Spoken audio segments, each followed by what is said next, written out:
Hello everyone, I am Neha Vedvan. तो आज की वीडियो एक रिक्वेस्टेड वीडियो है जो कि है रिलेटिव प्रोनाउन।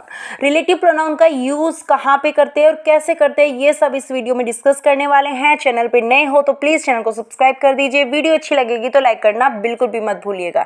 तो चलिए शुरू करते हैं। सबसे पहले हम अपने रिलेटिव प्रोनाउन देख लेते हैं। रिलेटिव प्रोनाउन होते क्या हैं और किसका काम करते हैं।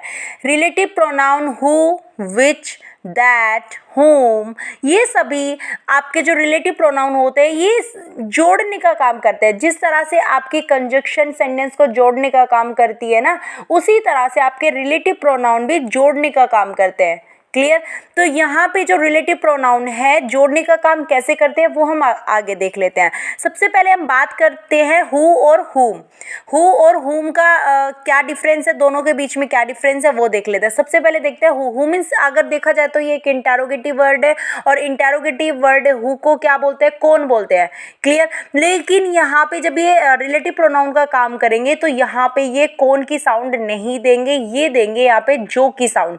अभी देख लेते हैं वो कैसे। तो और ये जो हु होता है ये आपका सब्जेक्टिव केस होता है, हुम आपका ऑब्जेक्टिव केस होता है। इसमें कई बार कंफ्यूजन हो जाता है कि हम कैसे पता करें कि कहाँ हमें हु लगाना है और कहाँ हुम लगाना है, लेकिन ये वीडियो देखने के बाद आपका कंफ्यूजन बिल्कुल भी नहीं रहने वाला है। सबसे पहले देखते हैं, एक सेंटेंस में आपको देती हूँ, उसमें आपको देखना है कि सब्जेक्ट कैसे पहचानेंगे कि हु सब्जेक्ट के प्लेस पे है या ऑब्जेक्ट के प्लेस पे, कैसे हुम को रखना है।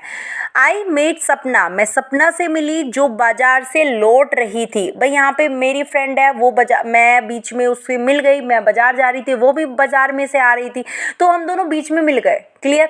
अब यहाँ पे बात किसकी हो रही है, मैं मिली, एक तो आपकी क्लोज ये हो गई, और वो बाजार से लौट रही थी। कौन लौट रही थी, सपना लौट रही थी। मैं सपना से मिली और सपना बाजार से लौट रही थी। दो सेंटेंस को जोड़ने का काम यहाँ पे कौन करेगा, रिलेटिव प्रोनाउन करेगा। अब यहाँ पे देखो, सबसे पहले इसको इंग्लिश में बनाते हैं। आई मेट सपना, मैं सपना से मिली। अब इसमें ये बोलेंगे ना जो बाजार से लौट रही थी। अब ये जो है वो किसके लिए आया है, वो सपना के लिए आया है। किसके लिए आया है, सपना के लिए। तो यहाँ पे सपना कौन है, ऑब्जेक्ट है। आई कौन है, सब्जेक्ट। मेट वर्ब, मैं मिली, किससे मिली, सपना, ऑब्जेक्ट। और ऑब्जेक्ट के बाद हम जो, अब हम जिसके बारे में, अब हमें एक चीज़ ध्यान रखना है। अब यहाँ पे हम क्या लगाएंगे, हु लगाएंगे, हुम नहीं लगाएंगे। क्यों नहीं लगाएंगे वो मैं आगे बताती हूँ। तो आई मेट सपना हु जो लौट रही थी, इसी के बारे में। अब हमें जो लौट रही थी, who was returning from market. यहाँ तक समझ आ गया होगा। अब यहाँ पे देखो हु क्या है, आपका रिलेटिव प्रोनाउन, और ये किसके लिए आया है, सपना के लिए आया है। और यहाँ पे एंटीसीडेंट कौन है, सपना। सपना क्या है, सिंगुलर पर्सन। सिंगुलर के लिए हमने इसलिए इसके हु के बाद क्या लगाएंगे, वॉज लगाएंगे, वर नहीं लगाएंगे। ये आपकी जो नेक्स्ट क्लोज की जो वर्ब है ना, वो इसी पर डिपेंड करती है कि जो आपका रिलेटिव प्रोनाउन है उससे, उसके जस्ट पहले सब्जेक्ट सिंगुलर है या प्लूरल है।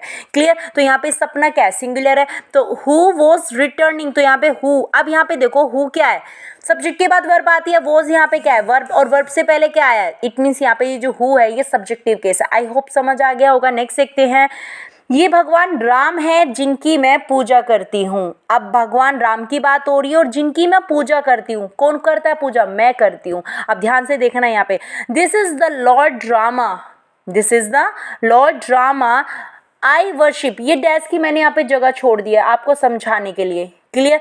अब ध्यान से समझना, this is the Lord Rama. अब यहाँ पे लॉर्ड रामा की बात हो रही है, भगवान की बात हो रही है। कौन से भगवान की, राम जी की बात हो रही है। अब मैं इनकी पूजा करती हूँ। पूजा कौन करता है, अब यहाँ पे देखो आई कौन है, मैं पूजा करती हूँ, मैं, और वर्शिप क्या है, वर्ब। तो सब्जेक्ट भी है यहाँ पे, ऑब्जेक्ट भी है यहाँ पे, सॉरी सब्जेक्ट भी है और वर्ब भी है। वर्शिप क्या है, हमारी वर्ब है। तो आई वर्शिप सब्जेक्ट और ये आपकी वर्ब। तो अब हमें किसकी जरूरत है, अब हमें ऑब्जेक्ट की जरूरत है। आई वर्शिप किसकी, मैं पूजा करती हूँ, किसकी करती हूँ भाई, उनकी करती हूँ, है ना, जिसकी मैं पूजा करती हूँ। तो यहाँ पे ऑब्जेक्ट की जरूरत है। तो इस डैश में आप खुद ही डिसाइड करो क्या आएगा, हु आएगा या हुम आएगा। बिल्कुल हुम आएगा। क्लियर। तो हम यहाँ पे क्या लगाएंगे, हुम लगाएंगे, क्योंकि हमें सब्जेक्ट की जरूरत नहीं है। सब्जेक्ट हमारा आया हुआ है और वर्ब भी हमारी आई हुई है। अब हमें क्या चाहिए, हमें ऑब्जेक्ट चाहिए, और ऑब्जेक्टिव केस हमारा क्या होता है, हुम होता है, रिलेटिव प्रोनाउन। तो this is the Lord Rama हुम आई वर्शिप, जिसकी मैं पूजा करती हूँ, ये राम भगवान है। क्लियर। नेक्स्ट देखते हैं। अब देख लेते हैं दैट का यूज हम कहाँ करते हैं। दैट का यूज आप पर्सन के साथ भी कर सकते हो और थिंग के साथ भी कर सकते हो।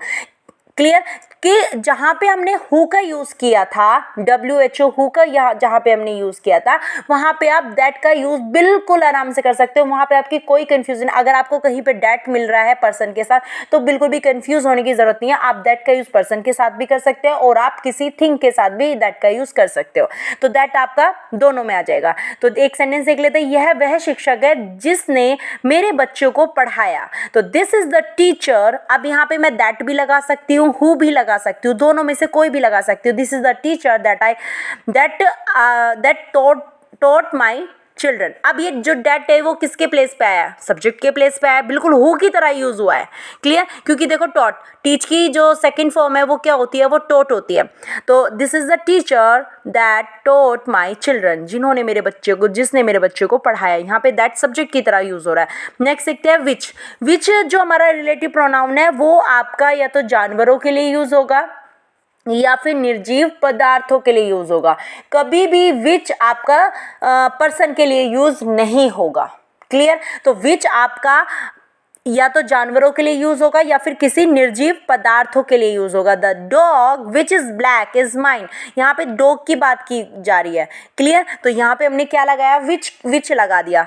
क्लियर? समझ आ गया होगा। The dog which is black is mine. अब इसी डॉग के बारे में, अब यहाँ पे देखो डॉग के बारे में ही तो ये विच बता रहा है। ये जो विच है ये किसके बारे में बता रहा है? इसी डॉग के बारे में बता रहा है, रिलेट कर रहा है इसको।